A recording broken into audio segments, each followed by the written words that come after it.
નમસ્કાર, આપ જોઈ રહ્યા છો નેશન પ્લસ ન્યૂઝ. હું છું આપની સાથે હેતલ ભગત. પંચમહાલ જિલ્લાના કણજરી ગામના રૂપારેરા કેનાલ ઉપર આવેલા પુલ પરથી એક યુવકે અગમ્ય કારણોસર કેનાલમાં ઝંપલાવી હોવાની ઘટના સામે આવી છે. પંચમહાલ જિલ્લાના કણજરી ગામના રૂપારેરા કેનાલ ઉપર આવેલા પુલ પરથી એક યુવકે અગમ્ય કારણોસર કેનાલમાં ઝંપલાવી હોવાની ઘટના સામે આવી છે. ઘટનાની જાણ થતાં જ ફાયરની ટીમ તાત્કાલિક ઘટના સ્થળે પહોંચી હતી. ફાયરની ટીમ દ્વારા કેનાલમાં શોધખોળ કરીને પાણીમાં ડૂબેલા યુવકનો મૃતદેહ બહાર કાઢવામાં આવ્યો છે.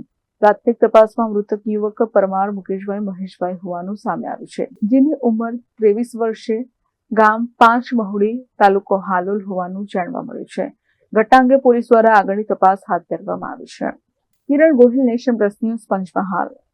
સમાચારોના સતત અપડેટ મેળવવા માટે અમારી નેશન પ્લસ ન્યૂઝની યુટ્યુબ ચેનલને સબસ્ક્રાઇબ કરો, બેલ આઇકન દબાવો અને જોડાયેલા રહો ફેસબુક, ઇન્સ્ટાગ્રામ અને ટ્વિટર પર.